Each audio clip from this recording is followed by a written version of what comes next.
اللہ من الشیطان الرجیم بسم اللہ الرحمن الرحیم الحمد للہ رب العالمین والصلاة والسلام علی اشرف الانبیاء والمرسلین محمد وآلہ الطیبین الطاہرین الذین اذهب اللہ عنہم الرجس وطہرہم تطہیرا اللہم صلی علی محمد وعلی محمد۔ شفاعت کے بارے میں کچھ گفتگو ہے۔ ایک یہ کہ شفاعت کے بارے میں بہت سے اعتراضات ہیں، کبھی کسی اور موقع پر مستقلاً شفاعت کے حوالے سے گفتگو کرنے کی ضرورت ہے۔ اشارتاً ابھی گفتگو کریں گے کہ شفاعت کیا یہی پارٹی بازی ہے، اقربا پروری ہے، یہی سفارش ہے جس کے ہم سختی کے ساتھ مذمت کرتے ہیں، اور یہ سفارش، یہ پارٹی بازی خلاصہ اگر دنیا کے مسائل میں پیش آتی ہے تو دنیا خراب ہو جاتی ہے، قانون کی خلاف ورزی ہو جاتی ہے۔ سفارش کی وجہ سے نوکریاں نااہل لوگوں تک پہنچتی ہے، سفارش کی وجہ سے ظالم اپنے سزا سے چھٹکارا حاصل کرتا ہے، مظلوم اپنے حق تک نہیں پہنچ سکتا ہے۔ اس کی ایک اہم وجہ کیا ہے؟ سفارشات۔ بڑے لوگ کچھ مجرمین کی سفارش کرتے ہیں، اس وجہ سے یہ دنیا کے ظالمانہ نظام میں تبدیل ہو گئی ہے۔ تو کیا اسلام بھی اس قسم کی شفاعت کو مانتا ہے؟ یقیناً اسلام دین عدالت ہے۔ ایسے سفارش جس کا مطلب ظلم ہو، اسلام نہیں مان سکتا۔ یہ کلیئر ہے، خدا عادل ہے۔ تو اسی لیے قرآن مجید میں مکمل شفاعت کا انکار کیا ہے۔ یوم لا، یاد کرو اس دن کو، لا تجزی نفس عن نفس شیئا، کوئی نفس دوسرے نفس کی بدلے میں کچھ نہیں کر سکے گا۔ یعنی کچھ کیا ہے آگا؟ ایک نفس اپنی طاقت کے بلبوتے پر یا ضامن بن کر یا پیسہ دے کر یا سفارش کر کے دوسرے آدمی کو چھڑا نہیں سکتا۔ یوم لا تجزی نفس عن نفس شیئا ولا يقبل منها شفاعۃ ولا یؤخذ منها عدل ولا هم ينصرون۔ نہ مدد، نہ پیسہ، نہ سفارش، نہ خود اس کی جگہ پر ضامن بن سکتا ہے۔ یوم لا تجزی نفس عن نفس، ایک نفس دوسرے نفس کی جگہ پر نہیں بیٹھ سکتا، یعنی خود ضامن بن کر مجرم کو چھڑائے۔ یوم لا تجزی نفس عن نفس شیئا ولا يقبل منها شفاعۃ، شفاعت بھی قبول نہیں ہوگی۔ ولا يؤخذ منها عدل، پیسہ بھی قبول نہیں ہوگا۔ ولا هم ينصرون، مدد بھی نہیں ہوگی، پارٹی بازی بھی نہیں ہوگی۔ تو آپ دیکھ رہے ہیں دنیا میں مجرم کے چھڑانے کے تمام عوامل کو قرآن انکار کرتا ہے۔ ان میں سے ایک شفاعت، سفارش، اس کو بھی انکار کرتا ہے۔ لیکن دوسری طرف سے قرآن فرماتا ہے قل للہ الشفاعۃ جمیعا، پوری شفاعت خدا کے پاس۔ من ذا الذی یشفع عنہ الا باذنہ، کون ہے جو خدا کے اذن کے بغیر شفاعت کر سکتا ہے؟ یہاں سے معلوم ہوتا ہے شفاعت ہو سکتی ہے۔ مشرکین کے بارے میں فرماتا ہے فما تنفعہم شفاعۃ الشافعین، شفاعت کرنے والوں کی شفاعت کا کوئی فائدہ نہیں ملے گا مشرکین کو۔ کچھ آیات میں شفاعت کرنے والوں کی صلاحیت بیان کرتے ہیں، لا یشفعون، شفاعت ہونے والوں کی بھی شرائط، شفاعت کرنے والوں کو بھی شرائط۔ الا من اتخذ عند الرحمن عہدا الا من رضی له قولا، شفاعت کرنے والا وہ لوگ ہوتے ہیں جنہوں نے خدا کے ساتھ عہد کیا ہوا ہے، ان لوگوں کی شفاعت کرتا ہے کہ جن کی شفاعت کا اذن خدا نے دیا۔ لا یملکون الشفاعت، تو قرآن کے آیات 3 قسم کی، ایک شفاعت کے انکار، یعنی دنیا میں شفاعت کا جو تصور ہے، سفارش کا تصور ہے، یہ ظالمانہ ہے، اسلام اس کو ختم کرنا چاہتا ہے، تو خود اسلام آخرت جو پاک و پاکی کی جگہ ہے وہاں پر یہ نہیں چل سکتا۔ دوسرا، کس شفاعت کا انکار کرتے ہیں، لیکن دوسری طرف سے خدا کہتے ہیں سب سے بڑا شفیع خدا ہے، بلکہ توحید کے قسم توحید در شفاعت ہے، قل للہ شفاعت جمیعا، پوری کی پوری شفاعت خدا کی ملکیت میں ہے۔ تیسری آیات میں فرماتے شفاعت کرنے والے ہیں اذن خدا کے ساتھ شفاعت کریں گے۔ آپ نماز میں تشہد کے بعد کیا پڑھتے ہیں، وَتَقَبَّلْ شَفَاعَتَهُ فِي أُمَّتِهِ وَارْفَعْ دَرَجَتَهُ۔ تو آپ دیکھ رہے ہیں کہ یہ ہے، تو شفاعت ہے۔ اور شفاعت پھر وہابیوں کے اعتراض کیا ہے، وہابی تو شفاعت کی بنا پر مسلمانوں کو کافر، مشرک، واجب القتل سمجھتے ہیں۔ وہابی ہر بہانہ کو اپنانے کی کوشش کرتے ہیں مسلمانوں کو قتل کرنے کے لیے۔ یہ پوری تعالیم وہابیت سے آپ استفادہ کر سکتے ہیں، مسلمانوں کے قتل عام کے لیے بہانوں کے تلاش میں۔ ان میں سے ایک یہی ہے، شفاعت کلیئر ہے، قابل انکار نہیں ہے، وہ خود بھی مانتے ہیں کہ اسلام میں شفاعت ثابت ہے، لیکن کہتے آپ مانگ نہیں سکتے۔ کیوں؟ مانگنا شرک، مانگنا شرک ہے، اسی لیے شفاعت نہیں مانگ سکتے۔ جواب یہ، جب خدا نے ان ہستیوں کو شفاعت کرنے کی اجازت دی ہے، پھر مانگنا کیوں شرک ہے؟ لا یملکون الشفاعہ، یہ مالک شفاعت نہیں، مگر وہ مالک شفاعت ہے جس نے خدا کے ساتھ عہد کیا ہو۔ تو مالک شفاعت، آپ کسی مال کے مالک ہے، ٹھیک ہے، اصل مالک خدا ہے، آپ کو مال دینے والا خدا ہے، لیکن اگر آدمی آپ سے کوئی مال مانگے، کہے بھئی تمہارا یہ پیسہ کچھ مجھے دے دو، گاڑی مجھے دے دو چند دن کے لیے، یا ایسے مجھے دے دو ویسے ہی، تو کیا شرک ہو گیا؟ یہ لوگ کہتے شرک۔ خدا نے اپنے مقرب کچھ ہستیوں کو شفاعت کرنے کا حق دیا ہے، وہ مانتے ہیں، لیکن کہتے ہیں آپ مانگیں گے تو شرک۔ بس جب خدا نے دیا ہے تو مانگنے میں کیوں شرک ہے؟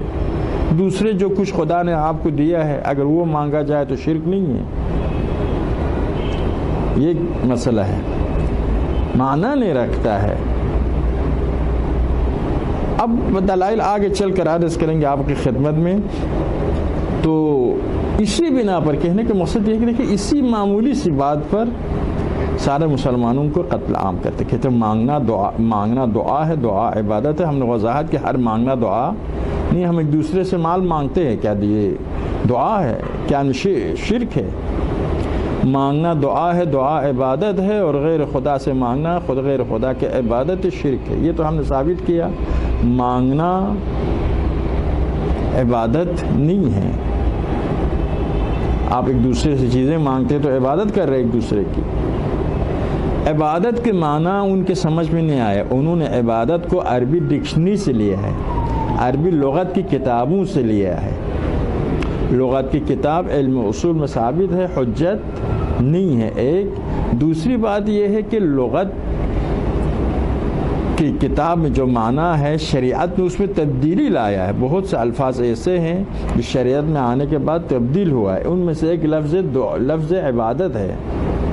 لفظ عبادت لغت میں خشوع خاکساری کو کہتے ہیں، لیکن شریعت میں یہ نہیں ہے۔ حضرت آدم کے سامنے سارے فرشتوں کو سجدہ کرنے کا حکم دیا، یہ عبادت نہیں ہے۔ تو عبادت کو قرآن سے لینا چاہیے، لغت سے نہیں لینا چاہیے۔ قرآن نے ہر خشوع و خضوع کو عبادت قرار نہیں دیا ہے۔ کسی کو معبود سمجھ کر اس کے سامنے خشوع اور خضوع کو عبادت سمجھا ہے۔ اب وہابیت کی اشتباہ یہی کہ عبادت کے معنی کو لغت سے لیا ہے، قرآن سے نہیں لیا ہے ایک،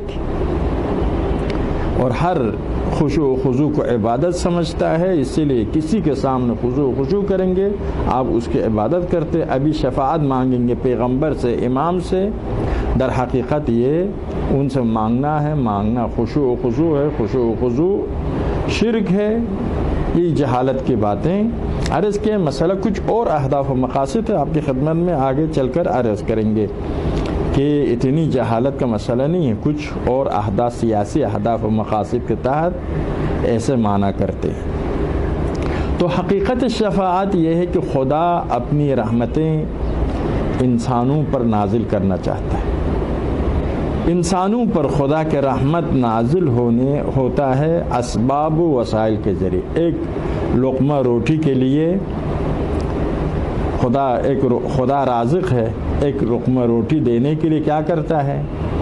دھوپ ہے، سمندر ہے، سمندر پر دھوپ پڑتی ہے، بھاپ اٹھتا ہے، اوپر جاتا ہے، ہوائیں ان بادلوں کو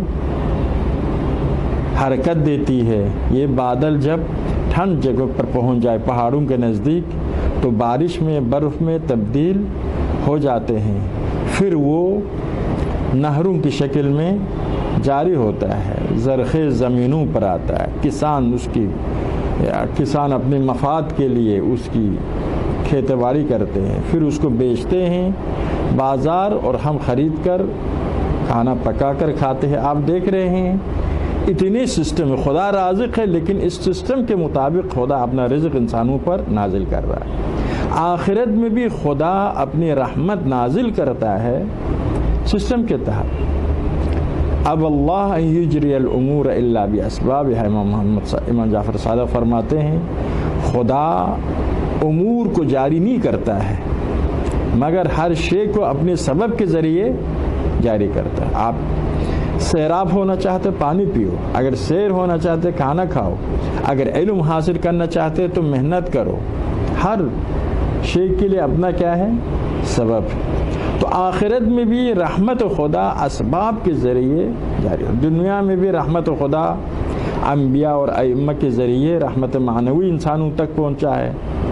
رحمت معنوی اگر مد نظر ہوتا رحمت مادی بھی نہیں پہنچتا۔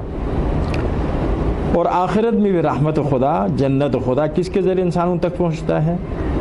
انبیاء کے ذریعے، ائمہ اطہار کے ذریعے، شہداء کے ذریعے یہی ہے۔ بس یہ نظام شفاعت نظام الہی کے مطابق رحمتیں نازل ہوتی ہے انسانوں تک اپنے اپنے ذرائع سے۔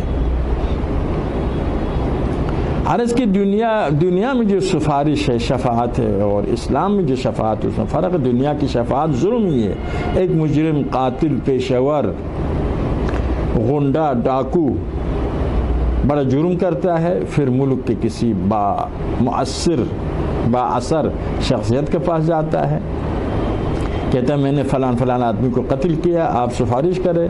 اب وہ شخصیت اس کے لیے سفارش کرتا ہے، اب وہ قانون کی گرفت سے باہر جاتا ہے۔ تو دنیاوی شفاعت میں کیا ہے؟ مجرم اٹھتا ہے۔ شفاعت کی شروع کہاں سے ہوتا ہے؟ مجرم سے۔ مجرم آتا ہے مؤثر آدمی کے پاس، با اثر آدمی کے پاس، آ کر وہ جاتا ہے قانون نافذ کرنے والے ادارے کے پاس۔ قانون نافذ کرنے والا ادارہ بے بس اور مجبور ہو جاتا ہے۔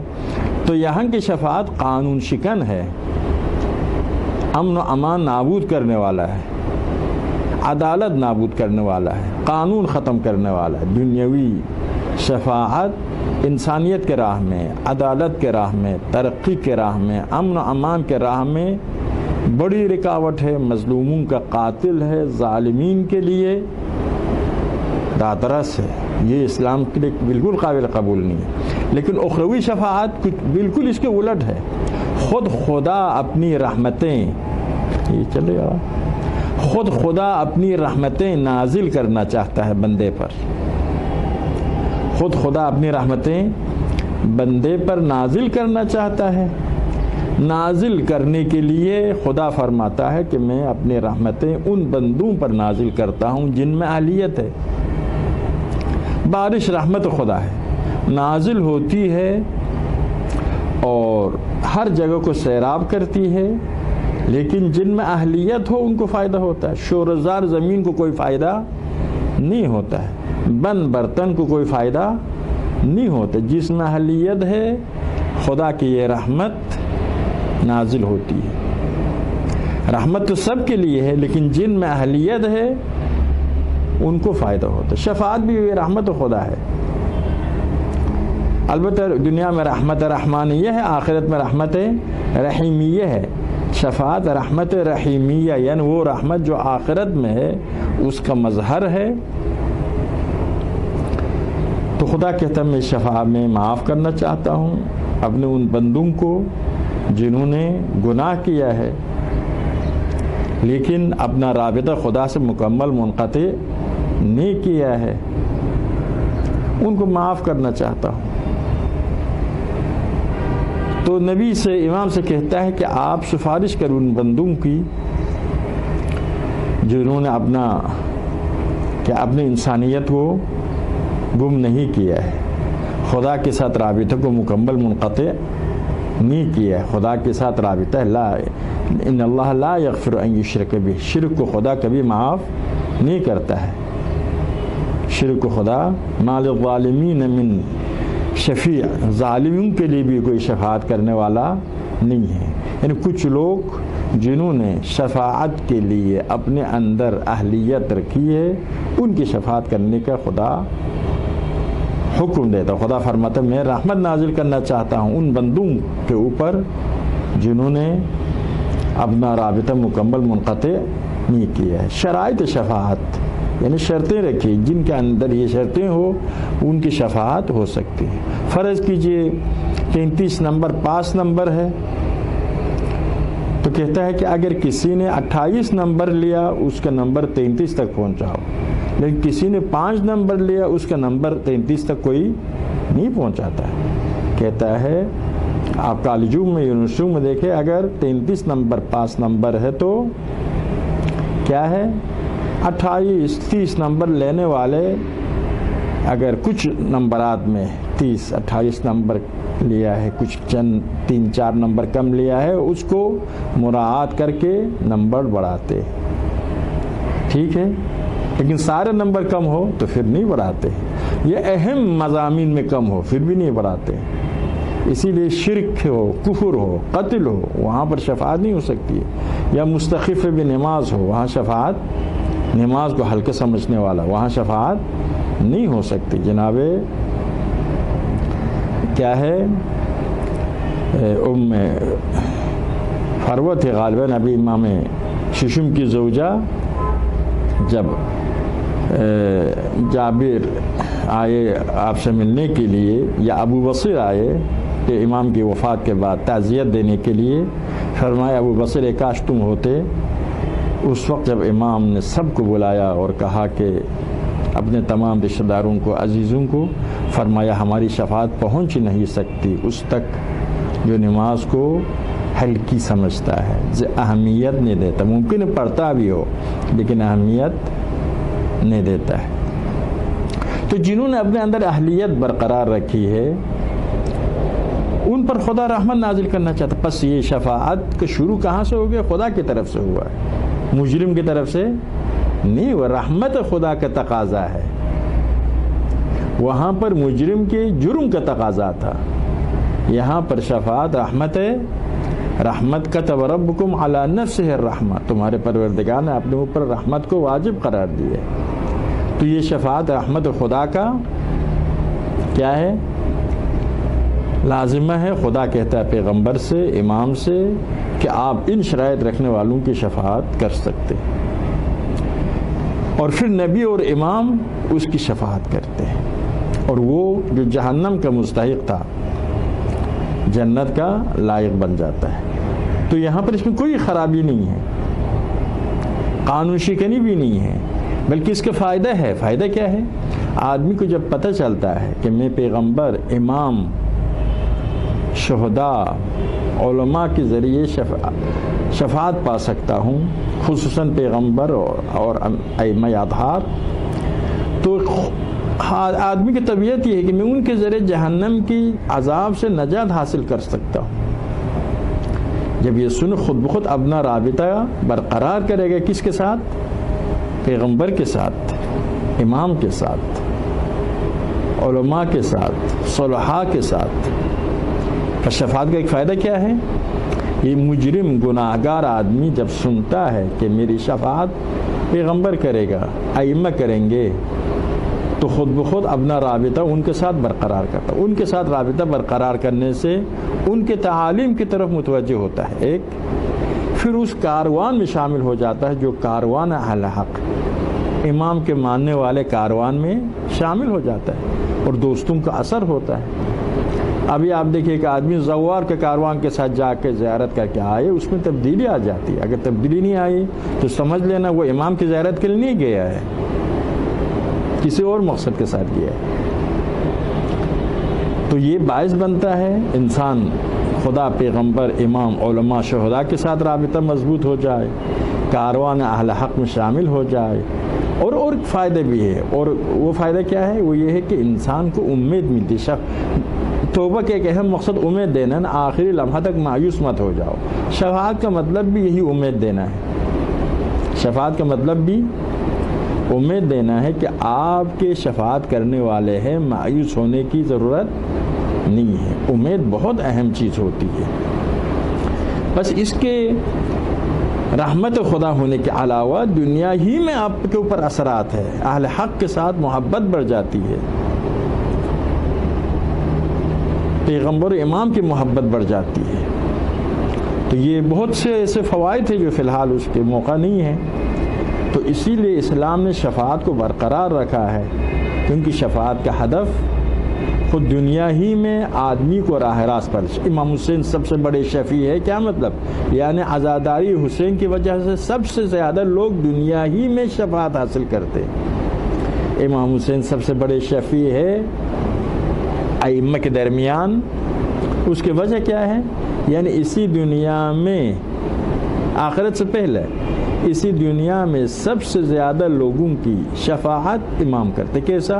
دستگیری کرتے۔ شفاعت کا معنی کیا ہے؟ شفاعت دو کو کہتے ہیں نا، ایک آپ کو کچھ عمل ہوتا ہے، عقیدہ ہوتا ہے، عمل ہوتا ہے، دوسرا کوئی اس میں کمی ہے اور وہ سفارش کرنے والا اس کمی کو پورا کرتا ہے۔ آپ نے 28 نمبر لیا، سفارش کرنے والے نے 7 نمبر بڑھا دیے، اس جیسے دستگیری کرنا۔ تو یہاں پر امام حسین کی مجالس کی وجہ سے، شہادت حسین کی وجہ سے سب سے زیادہ لوگوں کی ہدایت ہوتی ہے۔ تو اسی دنیا میں شفاعت کرتا ہے، یعنی اسی دنیا میں دستگیری کرتا ہے، کاروان اہل حق میں شامل ہوتا ہے۔ امام کے واقعات جب سنتا ہے، احساس ذمہ داری کرتا ہے، شرم کا احساس کرتا ہے، اور اس دین کے لیے، مذہب کے لیے خدمت نہ کرے یا امام کے نقش قدم پر نہ چلے، تو کیا ہے؟ یقیناً احساس گناہ کرتا ہے۔ نہ صرف احساس گناہ کرے گا، عشق کے ساتھ راہ امام، مقصد امام، سیرت امام پر گامزن ہو جائے گا۔ یہ تو اس کے فوائد ہے۔ پیغمبر خدا سب سے بڑی شفیع ہے۔ تمام انبیاء اور ائمہ کے درمیان سب سے بڑے شفیع کون ہے؟ پیغمبر خدا ہے۔ اس کے راز بھی یہی ہے کہ پیغمبر خدا سب سے زیادہ لوگوں کے نجات کا باعث بن گئے ہیں، سب سے زیادہ لوگوں کے نجات کے باعث بن گئے ہیں اسی دنیا میں، اور آخرت اسی دنیا کی کیا ہے؟ باطن کا نام ہے۔ اسی دنیا میں سب سے زیادہ جب درسگاہ پیغمبر پہ آ کے راہ راست پر آئے ہیں، آخرت میں بھی جنتی ہو جاتے۔ شفاعت ایک شفاعت رہبری ہے، شفاعت رہبری نے رہبری کر کے شفاعت۔ حدیث میں ہے لا شفاعت انجح من التوبہ، توبہ سے بڑھ کر کوئی شفیع نہیں۔ یعنی توبہ کیسے شفاعت کرتا ہے؟ اسی دنیا میں، توبہ اسی دنیا میں آپ کو راہ راست پر لاتا ہے۔ قرآن سب سے بڑے شفیعوں میں سے ایک ہے، کیوں؟ قرآن اسی دنیا میں آپ کو راہ راست پر لاتا ہے، اور نبی اور ائمہ ظاہر ان سب سے آگے ہے انسانوں کو راہ راست پر لانے میں۔ تو بعض وقت کچھ لوگ کہتے ہیں کہ شفاعت، آپ دیکھیں کوئی اقربا پروری کا مسئلہ نہیں ہے، پارٹی بازی کا مسئلہ نہیں ہے، مجرم کی حوصلہ افزائی نہیں ہے، بلکہ خدا دنیاوی شفاعت اور اسلامی شفاعت میں یہ فرق ہے کہ خدا خود نبی اور امام سے کہتا ہے کہ آپ ان کی شفاعت کریں جن کے اندر شرائط موجود۔ یعنی رحمت خدا کا نزول ہے رحمت کی اہلیت رکھنے والوں کے لیے. کس توسط سے؟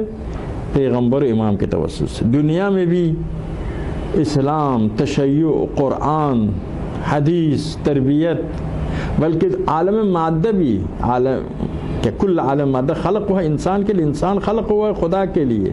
خدا تک پہنچانے والے پیغمبر آل پیغمبر ہے. اسی لیے دیکھو دنیا سب میں کیا ہے؟ واسطہ محمد آل محمد. آخرت میں بھی دنیا میں بھی آپ تک پیغام حق کیسے پہنچا؟ محمد و آل محمد کے ذریعے. پیغام حق پہنچانے کے لیے یہ اس عالم کو خلق کیا. پس عالم بھی، عالم کی نعمتیں بھی ان کی وجہ سے، رحمتیں بھی ان کی وجہ سے، دنیا میں بھی اور آخرت میں بھی. بس ایک طرف منع کیا ہے شفاعت کو. کون سی شفاعت؟ دنیاوی شفاعت. دنیا میں جو تم سفارش سمجھتے ہو ایسی سفارش آخرت میں نہیں ہے. اتقوا یوما لا تجزی نفس عن نفس شیئا ولا يقبل منها شفاعت ولا يؤخذ منها عدل ولا هم ينصرون. نہ پارٹی بازی، نہ عدل. عدل یعنی معاوضہ لینا، پیسہ لینا جیسے دیت لیتے، اور نہ سفارش اور نہ ہی ضمانت. ضمانت کے ذریعے میں ضامن بنتا ہوں، دوسروں کو کیا کرتا ہوں؟ چھٹاتا ہوں. کوئی راستہ نہیں. یہ دنیاوی شفاعت کا انکار ہے. اور دوسری طرف کیا ہے؟ قل للہ شفاعت جمع، پوری شفاعت خدا کے لیے. یعنی عالم میں جو کچھ ہوتا ہے خدا کے ذریعے ہوتا ہے. رزق بھی خدا کے ذریعے، شفاعت بھی خدا کے ذریعے. رزق بھی ہم تک پہنچتا ہے کیا ہے؟ واسطوں سے. شفاعت بھی خدا کے ہے، ہم تک پہنچتا ہے کس سے؟ واسطوں سے. واسطے محمد و آل محمد. اور عرض کیا اسی لیے خود قرآن کے آیات نے ایک دفعہ کہا کوئی شفاعت نہیں دنیاوی شفاعت، دوسری طرف فرمایا پوری شفاعت خدا کے پاس ہے. توحید در شفاعت ہے یہ. تیسرا کیا ہے؟ غیر خدا کو بھی شفاعت کا حق ہے باذن اللہ. اذن اللہ شفاعت کا مطلب کیا ہے؟ توحید کے ساتھ نہیں ٹکراتا ہے. غیر خدا پیغمبر و ائمہ شفاعت کریں گے اذن خدا سے. اس شفاعت کا فلسفہ بھی معلوم ہوا کہ اس شفاعت کا بڑا فلسفہ پارٹی بازی نہیں ہے، تربیت کا ذریعہ ہے. جب نبی اور امام کو شفاعت کا حق ملتا ہے خود بخود لوگوں کی تربیت کا امکان زیادہ ہو جاتا ہے. اور شفاعت کی جو شرائط ہے ان کو دیکھ کر بھی انسانوں کی تربیت ہوتی ہے. اور امید کا بھی ذریعہ ہے. شفاعت کی وجہ سے انسان مایوسی سے نکلتا ہے. توبہ کا جو فلسفہ ہے وہی فلسفہ شفاعت کا. توبہ انسان کو امید دیتا ہے، شفاعت بھی انسان کو امید دیتا ہے. ٹھیک ہے. کہتے شفاعت کے عقیدے سے کیا ہوتا ہے کہ لوگ شفاعت کے عقیدے سے لوگوں کو کیا ہوتا ہے؟ گناہ کرنے کی جرأت آتی ہے. یعنی آدمی سمجھتا ہے محمد آل محمد ہماری سفارش کے لیے ہے تو ہم کیوں گناہ نہ کریں. شفاعت باعث تجری ہوتا ہے، باعث جسارت ہوتا ہے، باعث معصیت ہوتا ہے. جواب یہ ہے کہ نہیں. قرآن مجید کی ایک آیت آپ کی خدمت میں ہے. کیا ہے آغا؟ ان تجتنبوا کبائر ما تنہون عنہ نکفر عنکم سیئاتکم. اگر آپ گناہان کبیرے سے اجتناب کریں گے تو گناہان صغیرہ کو ہم کیا کرتے ہیں؟ معاف کرتے ہیں. تو سوال کو خدایا تو نے کہا گناہ صغیرے سے بچو، گناہ کبیرے سے بچو، صغیرہ کو ہم معاف کرتے ہیں. تو صغیرے کی حوصلہ افزائی کی اس کے ذریعے کہ گناہ صغیرے کریں گے کوئی حرج نہیں. یہی ہوا نا. اگر کبیرے سے اب بچیں گے گناہ صغیرہ کو ہم معاف کرتے ہیں. ان تجتنبوا کبائر ما تنہون عنہ نکفر عنکم سیئاتکم. تو کیا جواب ہوگا؟ جو جواب یہاں دیں گے وہ جواب ہم شفاعت میں دیں گے. گناہ کبیرہ باعث تجری بر صغیرہ بنتا ہے تو شفاعت باعث تجری بر گناہ بنتا ہے. نہیں، کبیرہ باعث تجری بر صغیرہ نہیں بنتا ہے. جو کبائر سے اجتناب کرتا ہے وہ آہستہ آہستہ صغائر سے بھی کیا کرے گا؟ اجتناب کرے گا. اور دوسری شفاعت پر یقین رکھنے والا جب معرفت محمد و آل محمد حاصل کرتا ہے باقی شفاعت کرنے والوں کے مقام و مراتب کو سمجھتا ہے تو خود بخود راہ راست پر گامزن ہو جائے گا۔ تو شفاعت کو کوئی انکار کرنے والا نہیں ہے۔ کوئی کہتا ہے کہ بھئی قرآن کہتے لیس للانسان الا ما سعی۔ ابھی ہم اصل میں وہابیت کے سوال کا جواب دینا چاہتے تھے، شفاعت کے دوسرے سوالات میں پڑ گئے، کوئی حرج نہیں ہے۔ کہتے ہیں کہ بھئی قرآن نے کہا لیس للانسان الا ما سعی وان سعیہ سوف یری، انسان کے لیے کچھ نہیں ہے مگر جو کوشش کی ہے وہی ملے گا۔ کوشش کے علاوہ، اپنی کوشش اور تلاش کے علاوہ کوئی اور چیز اور خود نے جو کچھ کیا ہے وہ سب کچھ آخرت میں نظر آئے گا۔ یہ قرآن کا حکم ہے۔ شفاعت کا مطلب کیا ہے؟ مطلب یہ کوشش نہ بھی کرے تب بھی سفارش کے ذریعے آپ کو بہت کچھ ملے گا۔ اس کا ایک جواب یہ ہے کہ آپ غیبت کے بارے میں اور بعض گناہوں کے بارے میں ہے کہ آپ کسی کی غیبت کرتے ہیں تو اس کے نیک عمل آپ کے نامہ عمل پر لکھا جاتا ہے۔ البتہ جتنا آپ کا جرم ہے اتنا ہی اس کے نیک عمل آپ کے نامہ اعمال میں لکھا جائے گا۔ تو آپ نے اگر کسی نے آپ کی غیبت کی تو اس کے نیک عمل آپ کے نامہ اعمال میں لکھا جائے گا نا۔ کسی نے آپ کی غیبت کی ہے، آپ نے کچھ نہیں کیا، آپ کو پتہ تک نہیں اس نے غیبت کی ہے یا نہیں کی، تب بھی اس کے نیک اعمال آپ کے نامہ عمل میں لکھا جائے گا۔ قیامت کے دن جب آپ اپنے نامہ اعمال کو دیکھیں گے تو ایسے نیک عمل نظر آتے جس کو آپ نے کیا ہی نہیں ہے۔ خدا سے آپ پوچھتے تو خدا جواب کیا ہے؟ یہ احادیث میں ہے، خدا جواب دیتا ہے کہ یہ فلاں نے تمہاری غیبت کی تھی اس لیے اس کے نیک عمل تمہارے نامہ اعمال میں لکھا گیا ہے۔ یہی ہے نا؟ تو پھر کام کے بغیر، محنت کے بغیر ملا ہے یہ بھی۔ یعنی بہت سے گناہوں کے بارے میں، صرف ایک غیبت کی بات نہیں ہے۔ تو کیا ہے آغا؟ محنت کے بغیر ملا ہے، تو اس کے کیا کریں گے کہ آپ کہتے کیا یہ؟ دوسری بات یہ کہ شفاعت کی وجہ سے جو آپ کو ملتا ہے، ٹھیک ہے آپ کے عمل میں کچھ کمی ہے، عقیدہ صحیح ہے، عمل میں کمی ہے، تو شفاعت کی وجہ سے آپ کو جنت ملتی ہے۔ یہ در حقیقت آپ کے عمل ہی کے نتیجے میں، یہ جواب، اصلی جواب یہ ہے، آپ کے عمل ہی کے نتیجے میں ملا ہے آپ کو جنت۔ پاس ہونے کے لیے کتنے نمبر چاہیے تھی؟ 33 نمبر چاہیے، آپ نے 28 لیا تو پاس ہو گئے، اپنی محنت کی وجہ سے نہیں بلکہ ارفاق کی وجہ سے۔ کس کی وجہ سے؟ رعایت کی وجہ سے نا، رعایت کر کے 7 نمبر بڑھا کر آپ 33 نمبر آپ نے لیا۔ لیکن حقیقت میں آپ کے عمل کے نتیجے، کیوں آپ کو یہ 7 نمبر دیا؟ زیرو لینے والے کو یہ 7 نمبر نہیں دیا۔ آپ نے اپنے آپ کو 28 تک پہنچایا تھا، آپ نے اپنے آپ کو اس کیا ہے رعایتی نمبر کا اہل بنایا تھا۔ آپ نے اپنے عمل کے ذریعے اپنے آپ کو اس رعایتی نمبر کا اہل بنایا تھا، اس لیے مل گیا۔ پس اگر شفاعت کی وجہ سے آدمی لائق جنت بنتا ہے، آدمی نے اپنے آپ کو اہل بنایا شفاعت کے لیے۔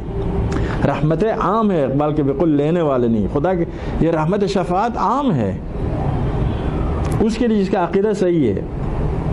کچھ لوگ اپنا کو اہل بناتا ہے، اتنے عمل ہوتا ہے کہ پیغمبر ائمہ شفاعت کریں گے۔ کچھ لوگ ظالم ہیں وغیرہ وغیرہ ہے، اپنے کو اہل، نماز نہیں پڑھتا، اپنے کو اہل نہیں بناتا ہے۔ تو آپ نے اپنے عمل کے ذریعے اپنے کو اہل بنایا ہے، پس شفاعت ملنا بھی اپنے عمل کی وجہ سے ہے، عمل کی وجہ سے۔ بس یہ اس آیت کے خلاف نہیں ہے۔ آیت کیا فرماتی ہے؟ لیس للانسان الا ما سعی، انسان کے لیے نہیں ملے گا مگر وہی ملے گا جس کی اس نے کوشش کی ہے۔ جواب یہ ہے کہ کوشش ہے۔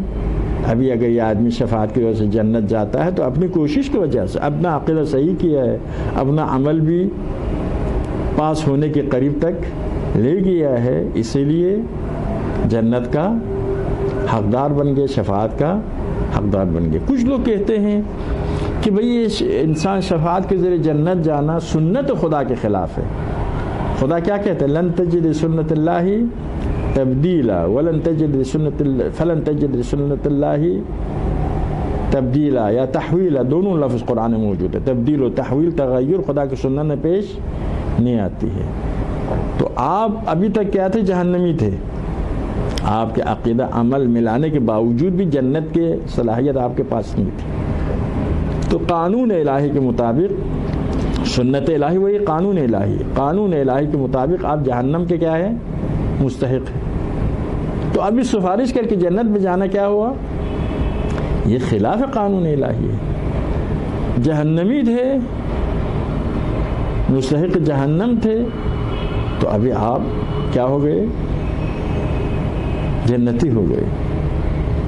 تو قانون الہی کے خلاف ہے۔ اگر آپ جہنمی تھے، جہنمی ہے، جنتی ہے، جنتی ہے، تبدیلی کی کیا مطلب ہے؟ خدا کے قانون میں تبدیلی نہیں آتی۔ جواب یہ ہے کہ نہیں۔ شفاعت سے پہلے آپ جہنمی تھے، آپ جنتی نہیں تھے، کیا تھے؟ جہنمی تھے۔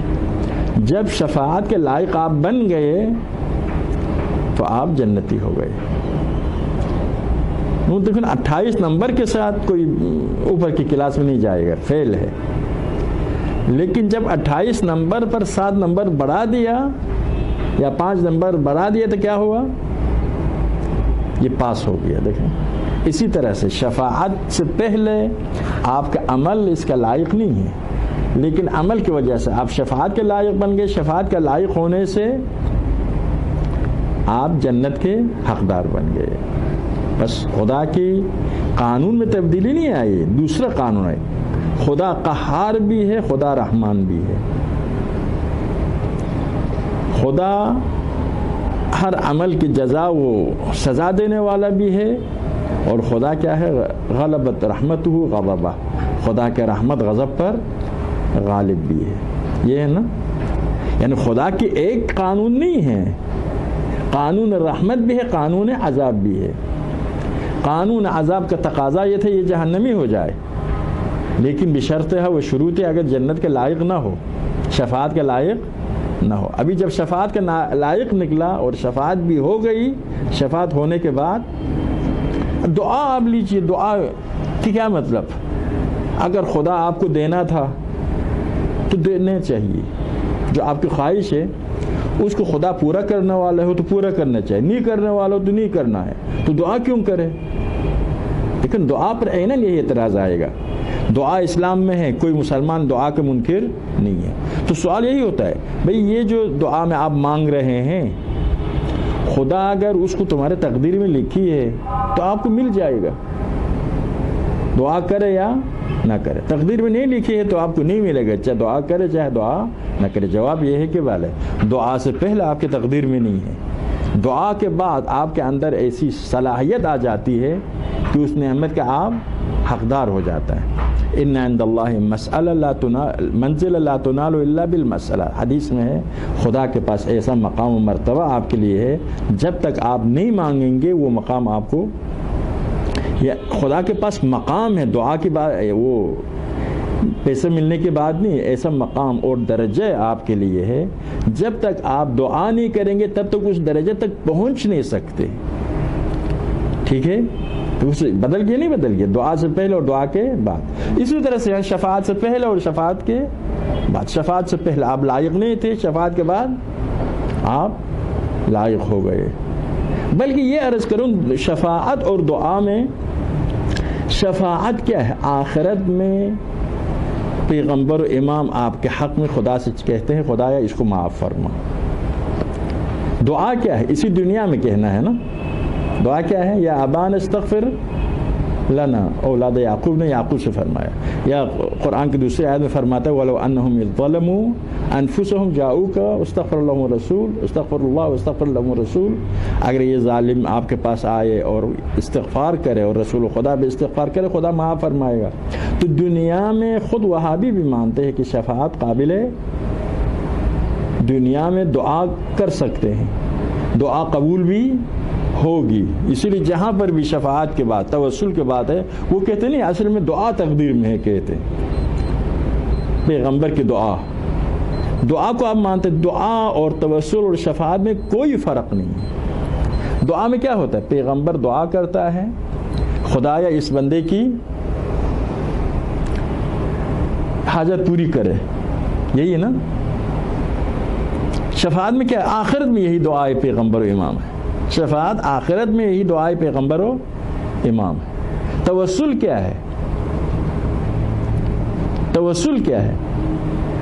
عیناً یہی ہے کہ پیغمبر کو وسیلہ قرار دیتا ہے وہ بندہ خدا کی درگاہ میں۔ تو تینوں کی حقیقت ایک ہے۔ تو ابھی وقت زیادہ آیا، تو اصل یہ گفتگو جو ہے وہابیت کے حوالے سے نہیں ہوا، لیکن خود کس حوالے سے ہوا، کیا نام ہے، شفاعت کے حوالے سے گفتگو۔ شفاعت پر کچھ مغرب نواز لوگوں کے اعتراض ہے، یہی کہ شفاعت کی وجہ سے ابھی دیکھیے نظام الہی بدل جاتا ہے۔ ابھی رات کے وقت آپ کو لائٹ کی ضرورت، چراغ جو روشن کیا، صبح کے وقت بجھا دیتے ہیں۔ تو سوال یہ ہے کہ بھئی چراغ کی ضرورت تھی تو ابھی بھی رکھو، ضرورت نہیں ہے تو کیوں رات کو جلاتے؟ جواب کیا ہوگا؟ رات کو چراغ کی ضرورت ہے، دن میں چراغ کی ضرورت نہیں ہے۔ اسی طرح سے کیا ہے، گناہگار کو شفاعت سے پہلے وہ جہنم کا حقدار ہوتا ہے، شفاعت کے بعد جنت کا حقدار ہوتا ہے۔ حالات کے ساتھ حالات بدلتے ہیں، شرائط کے بدلنے کے ساتھ ساتھ۔ تو وہابیت کے حوالے سے جو شبہات اعتراضات ہیں اس پر بعد میں بحث کرنا پڑے گا، کیونکہ وہابی اسی بہانے سے مسلمانوں کا قتل عام کرتے ہیں، اگرچہ اصل ہدف حکومت کا حصول ہے اور مسلمانوں کو کافر و مشرک قرار دے کر مسلمانوں کا قتل عام کرنا جائز ہو جائے۔ ایک دشمنان اسلام کا مقصد پورا ہوتا ہے، دوسرا خود بھی اقتدار پر آ سکتے ہیں قتل عام کے ذریعے۔ وہابیت کی کامیابی کا راز یہی تھی۔ ابھی بھی تکفیری دوسرے فرقہ سمجھ رہے ہیں کہ ہم بھی اسی راستے پر چلیں گے تو کامیاب ہو جائیں گے، لیکن امت بیدار ہو گئی کافی حد تک، کیونکہ جس زمانے میں وہابیت کامیاب ہو گئے اس وقت عالمی جنگ کے دوران تھا، اسی لیے عالم اسلام بالکل ایک بے خبر تھے، دوسرا بالکل ناتوان ہو چکے تھے۔ لیکن ابھی عالم اسلام میں ایک نقطہ ہے جس کی وجہ سے کفار بھی مایوس ہو رہے ہیں، اور کفار کے اعلی کار وہابیت بھی، وہ ہے انقلاب، مقاومت، جس نے ان کو ناکام بنایا۔ عیناً یہی مسئلہ ہے، یہی فتوے، یہی طریقہ کار وہابیت کے وجود میں آتے ہوئے مؤثر رہا، فتح کیا، کامیاب ہو گئے، مکہ و مدینہ پر قابض ہو گئے۔ ابھی کیوں؟ ابھی دوسرے تکفیری سب یہی کر رہے ہیں جو وہابیت نے کیا، وہی عقیدہ ہے، وہی عمل ہے۔ ابھی ناکام ہونے کی وجہ کیا ہے؟ اس وقت بھی انگلینڈ اور امریکہ کی پشپناہی حاصل تھی، آج بھی ہے۔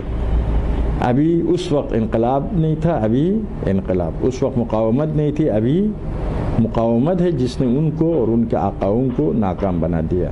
وصلی اللہ علی محمد وعلی محمد۔